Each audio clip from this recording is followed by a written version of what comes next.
Hi, I'm Dodie Adkins Perry, and my pronouns are they, them, theirs. From the preface to Catherine Von Stockton's wonderful little book, Genders, from the MIT Press, 2021, she says, prepare to enter a story that is yours, however strange it could end up seeming. Fascinating, fraught, intimate to everyone, gender increasingly has our attention as something newly morphing. But is this newness really new? End quote. Trans people have been around forever. We have been more or less hidden and more or less accepted in different times and different cultures, and in many honored. But we have always existed. We are constantly being told, especially these days, that we don't exist, even by people who actually know better. Ladies absolutely does not apply to me, yet I cannot tell you how often I am part of a group addressed jointly as ladies. I want to talk some about pronouns. He or she does not work for quite a few trans folk. So we have tried and adopted and continue to try all sorts of alternative terms to solve the pronoun problem. Many of us wear our pronouns on our name tags and Zoom identities. If you want to know what we want to be called when you speak of us in the third person, you can ask and we'll tell you, or you can read our name tags. For some of us, including myself, they, them, theirs is the closest fit, despite the grammatic challenge of a single person using a plural pronoun. It's awkward, I know. But please, just get over your grammatic objections and refer to each of us as we would like. I can't tell you how wonderfully affirming it is when someone actually does that. It feels especially affirming when I see she, her, or he, him beside someone's name who is probably not trans, because that shows they're aware that some people use different pronouns and are probably going to make the effort to use mine. It's a great way to show you are an ally. I have heard that some people who are not trans are using they, them pronouns themselves to show solidarity with trans folks. To which I say, no, that's much more confusing than helpful. The best way to be supportive about pronouns is to wear your own pronouns regularly. How much of the population is trans? I keep reading an estimated 0.4%. That's way under 1%. I don't know if that's exactly correct, but we are certainly a very small minority of the overall population. How can we possibly be as threatening to the social order as some members of the huge majority claim? Which brings me to the reality that for some of us, at least, gender can be fluid. Pronouns can change. How we define ourselves can change. Please bear with us as we bear with our own changing. Finally, all we really want is to be respected and accepted for who and what we are, and only we can define that. Hi, my name is Nico, and I use any pronouns. Being a queer person in Middleboro at a young age is hard. It's really, really hard, but luckily I have lots of friends who are similar to me and in trans and queer. But we are the minority of our school and our town, so we have to be there for each other, no matter what. We, as a collective, have been picked on, bullied, harassed by many of the people in our school. But we've always been there for each other because we care for each other and we love each other because we all know what we're going through. Luckily, I was so lucky to have two loving parents who, when I came out, were so accepting, but not everyone has that. And that makes such a wild difference to everyone's story, because I know some people who don't have what I have, and it is so extremely hard. So being that person, that parent, that guardian, that person who can be there for you is so important because it can change someone's life drastically.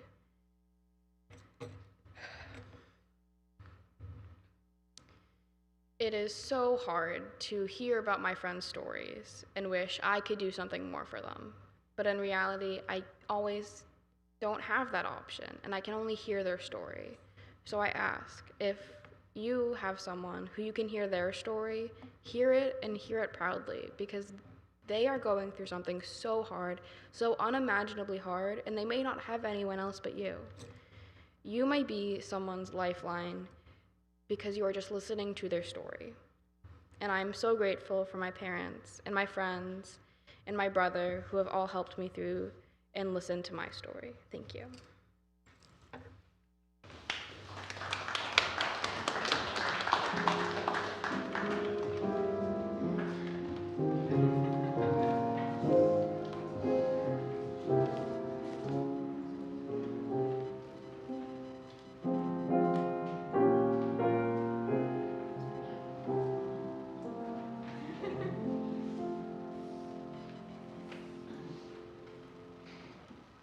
I'm going to do my best to speak for Lois, and I'm going to call on you because you're still here in the sanctuary if I miss some details.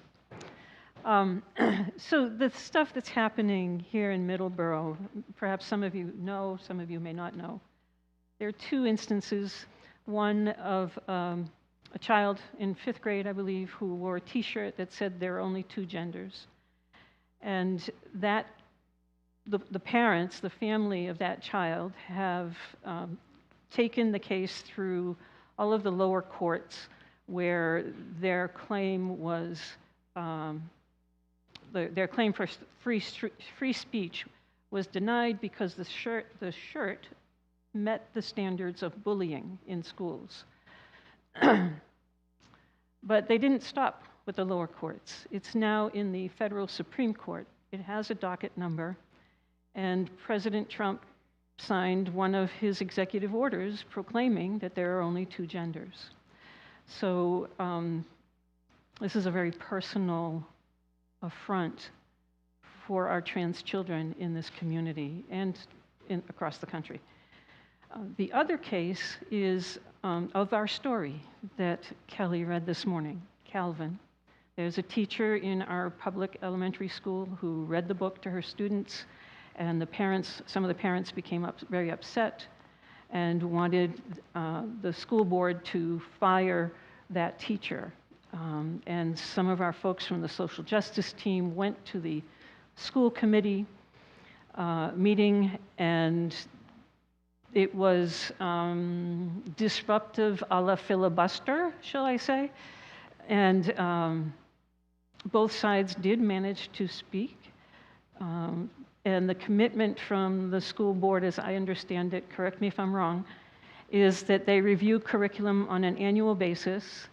And I don't think they made a decision about the teacher's employment. Is that correct?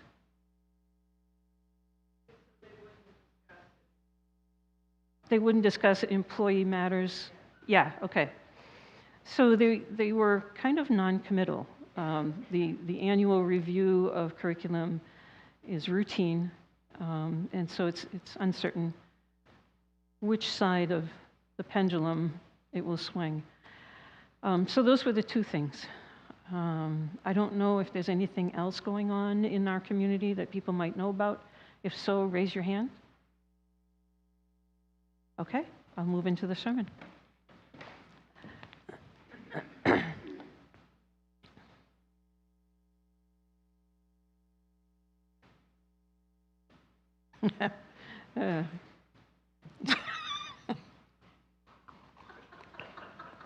It gives me great pleasure to start this sermon. The Episcopal Bishop of Washington, D.C. Woo!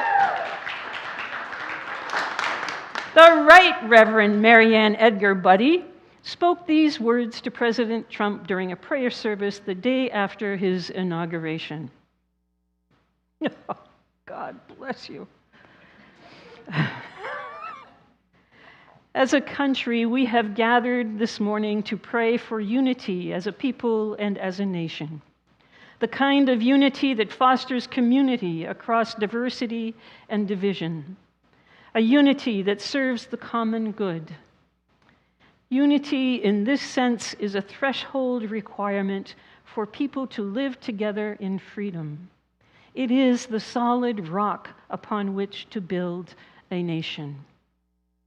It is a way of being with one another that encompasses and respects our differences, that teaches us to hold multiple perspectives and life experiences as valid and worthy of respect, that enables us in our communities and in the halls of power to genuinely care for one another even when we disagree. Without unity, we build our nation's house on sand.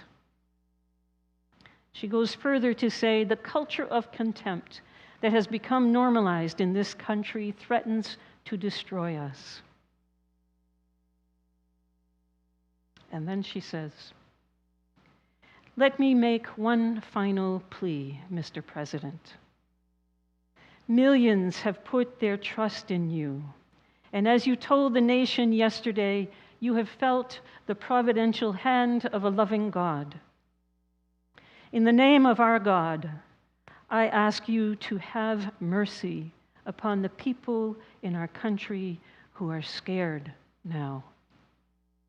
They are gay, lesbian, and transgender children in Democratic, Republican, and independent families, some who fear for their lives." Bishop Buddy then speaks about the fear among faithful, hardworking immigrant families who sustain our way of life, pay taxes, and pray in houses of worship across our country. She then closes with these words,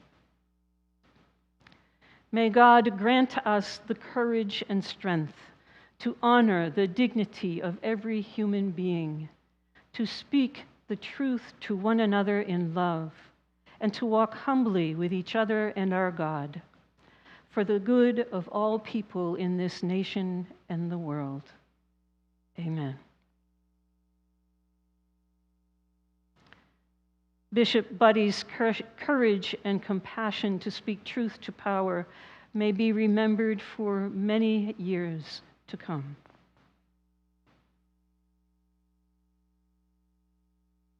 Blessings on her, and blessings on all the clergy across denominations who have also spoken out against this form of oppression. And so we gather here today to hear testimony, to learn what's going on in our own community. And perhaps there are terms you have never heard of before. So there's an insert in your order of service. And you'll notice on the back side of the text, there's this cute little gingerbread person, which helps us to understand the gender spectrum. Simply put, gender identity is what's in your head. Gender expression is how you present yourself in the world. The clothes you wear, your body language, the way you walk, the way you talk, and how you interact with others. Biological sex is what's in your shorts. And it might be visible and it might not. Sexual orientation is what's in your heart. It's who you love. And each of these four dimensions exist on a continuum and can be jumbled up, not necessarily aligning with one stereotype. And stereotypes, as we know, are social constructs that are assigned to males and females at birth in the current gender binary. Once we understand the spectrum and dimensions of gender identity, it's important to understand the myths that attempt to demonize and marginalize members of the transgender community who are already undergoing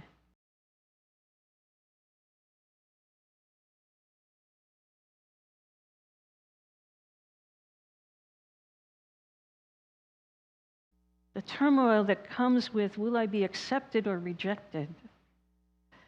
The turmoil that says, well, what if I feel one way today and another way tomorrow? Turmoil that says, I'm not sure, and this lost feeling is really uncomfortable.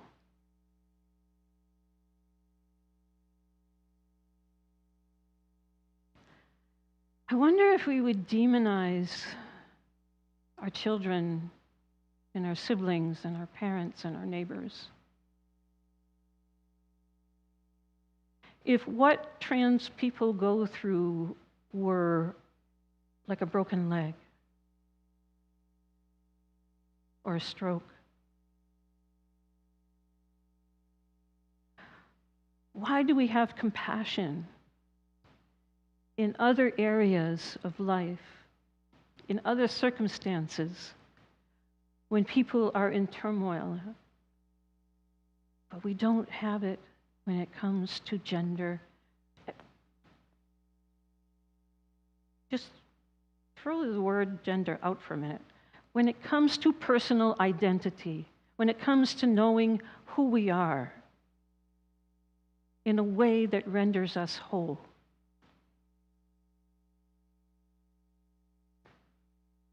You know, every time I go off script, I never know how to go back into the text.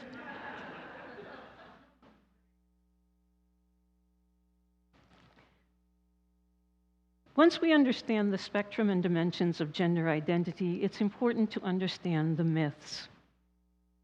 The first myth that comes to mind is transgender women are sexual predators who will assault cisgender women in bathrooms. Katie Steinmetz of Time magazine notes, while there are some past examples of heterosexual men dressing up like women to gain access to women's space, there is no record of that behavior increasing when gender non-discrimination laws are put in place.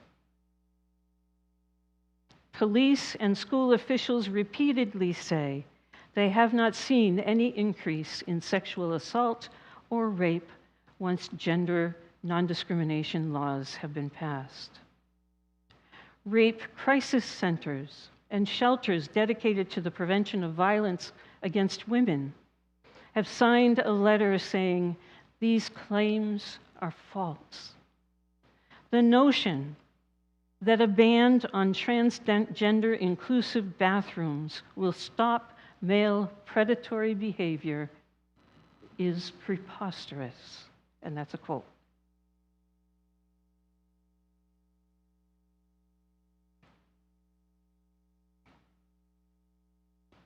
I thought about leaving preposterous out of the text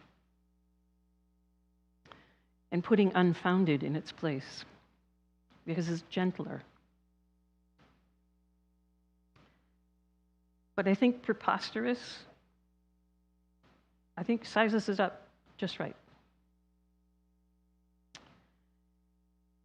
The fact is, transgender people are far more vulnerable to verbal and physical assault in a restroom than cisgender people.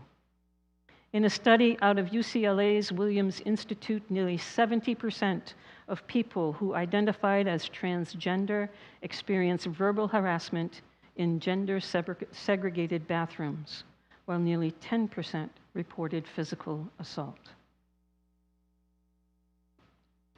There's this great gender-inclusive restroom sign that I love. It came out several years ago, and it's really, to me, it speaks to the heart of the matter. There are 4 silhouettes at the top of the sign. The first silhouette is of a person wearing a dress. The second silhouette is of a person wearing pants. The third silhouette is of a person wearing half a dress and half a pants. And the third person is a green alien waving a hand above their head. All right?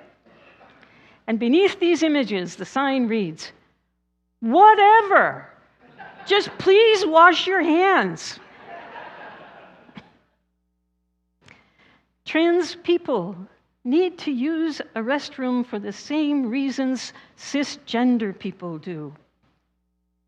Full stop. A second gender myth is about trans athletes. People who oppose the protection of transgender rights to participate in school sports claim trans athletes have an unfair advantage over cisgender women in sports. I wasn't sure about this one myself, so I did some research.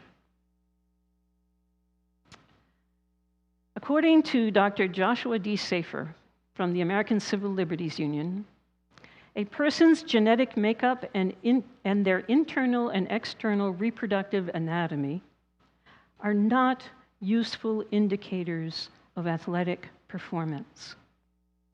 In fact, he goes on to say, trans athletes vary in athletic ability just like cisgender athletes. One high jumper could be taller and have longer legs than the other, but the other could have perfect form and do better. Or one sprinter could have parents who spend a lot of money on personal training to help them run faster compared to another child whose parents do not have that kind of money. In the Connecticut lawsuits, the cis girls who have claimed trans athletes have an unfair advantage have consistently performed as well as or better than their transgender competitors. The good doctor goes on to say, there is no reason why physiological characteristics related to the athletic performance of trans athletes should be treated any differently from the physiological characteristics of non-transgender women.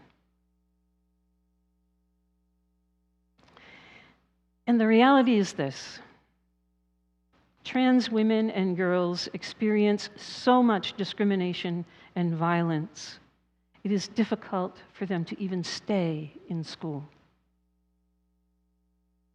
According to US Trans Survey, 22% were harassed so badly they had to leave school, while another 10% were kicked out of school. According to the American Civil Liberties Union, the real motive behind anti-trans legislation is to incite fear that will exclude trans people from the public sphere.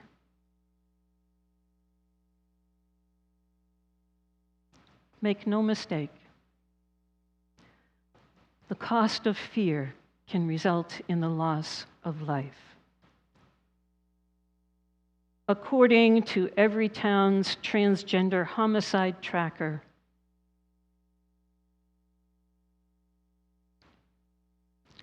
there was a 93% increase in trans and gender nonconforming homicides in the US and Puerto Rico from 2017 to 2021.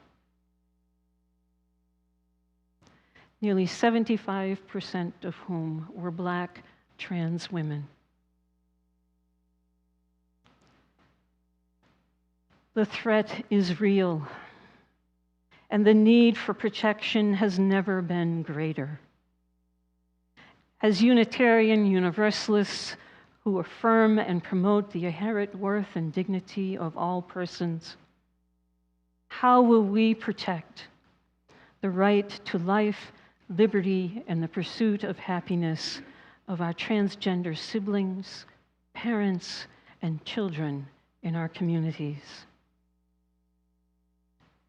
May we be as brave as Bishop Buddy to speak truth to power with love in every day of our lives.